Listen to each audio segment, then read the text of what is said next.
vamos a comentar una novedad, varias novedades en verdad, en materia de seguros, bancos, medicina prepaga y alguna cuestión más. Nos vamos a centrar fundamentalmente en fallos de la Corte Suprema recientes y alguna cuestión más de Provincia de Buenos Aires y Entre Ríos. El primer fallo, para mí el más importante, que me interesa destacar, es el de la Corte Suprema, que salió hace unos días en los autos ADUC con Standard Bank.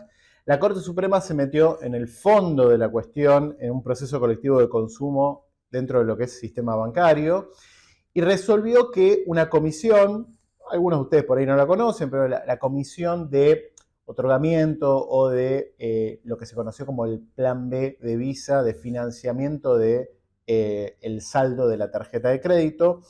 Bueno, la Corte tomó la sentencia de Cámara que rechazaba la demanda de ADUC, de la Asociación de Consumidores Actora, y revoca esa sentencia en el entendimiento de que la sentencia de Cámara no había hecho una evaluación razonada, adecuada, suficiente de las normas del Banco Central.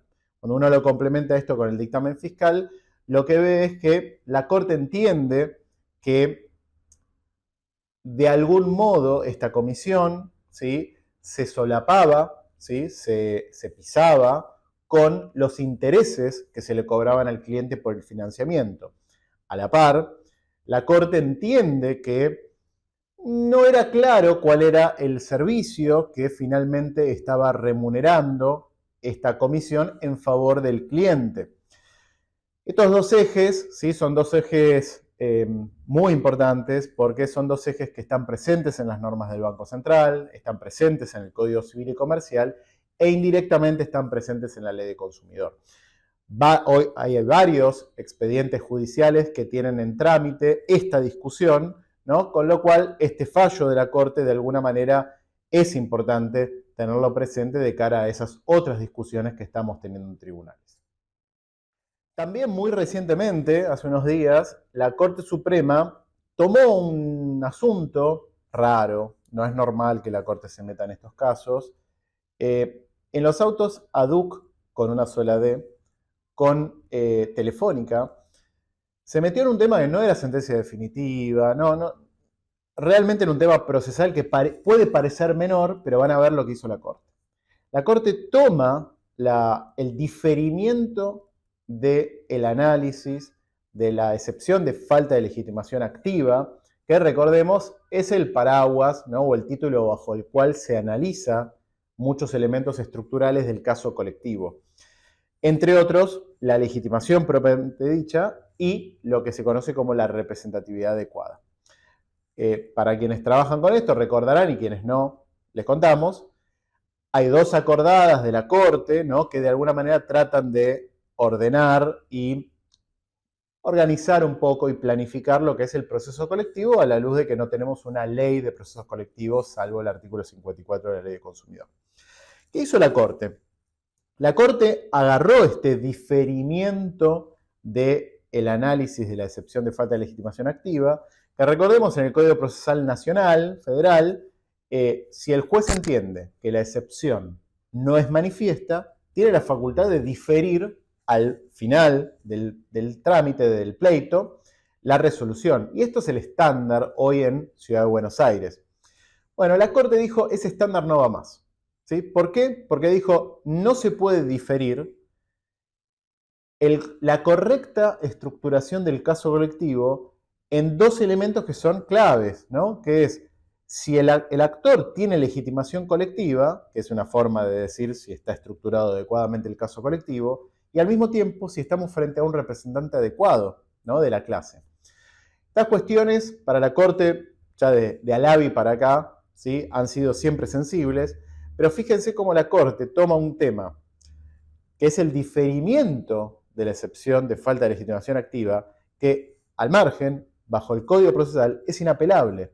Sin embargo, esto llega a la Corte, ¿sí?, y la Corte lo toma y dice, esto debe ser analizado antes de seguir avanzando con el proceso. Es decir, tiene que ser resuelto como de previo y especial pronunciamiento, porque de lo contrario se corre el riesgo de comprometer el derecho de defensa y la garantía en juicio del demandado, que no sabe si está siendo demandado por un actor que está legitimado y que es un representante adecuado de la clase.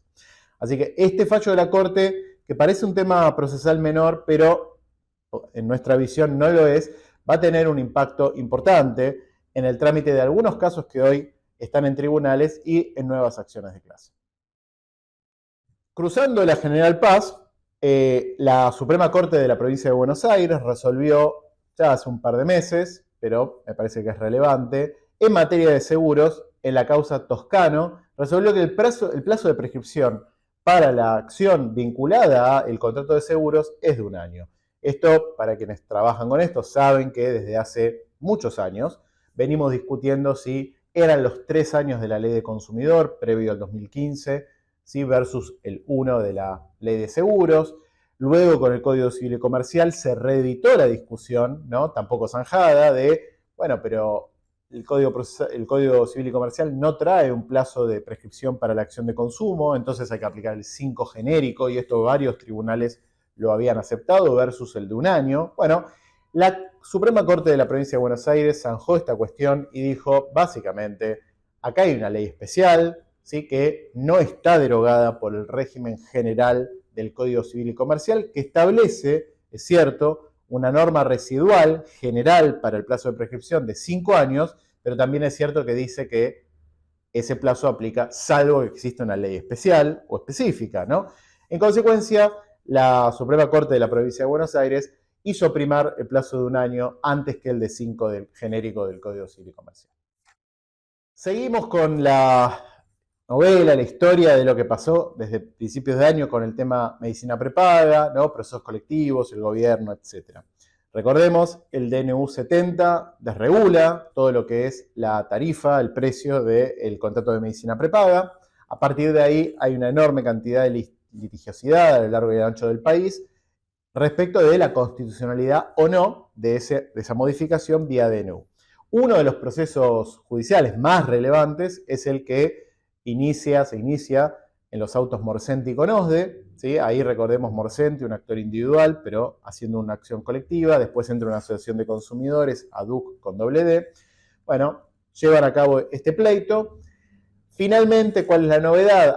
Hace poquito tiempo, la Cámara Federal de Paraná, ¿sí? Que es el superior del Juzgado Federal de Concepción del Uruguay, donde tramitó este juicio, resolvió, primero, que efectivamente el DNU 70 es inconstitucional, ¿sí? Es una primera definición. Segundo, trató de ordenar o estructurar el caso colectivo. Había, si querés, dificultades en cómo se estructuró la clase, ¿sí? En primera instancia, y la Cámara de alguna manera tuvo que tomar eso y hacer algún tipo de, poner un poco de orden.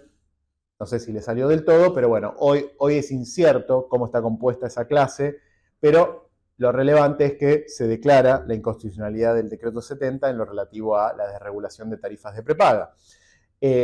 Hoy esta historia está en la Corte Suprema, ¿sí? Para ver cómo se resuelve, pero bueno, ya estamos ante un fallo de una Cámara Federal que resuelve esta cuestión y que por supuesto va a ser un fallo que también va a marcar un poco la impronta en otros tribunales del resto del país.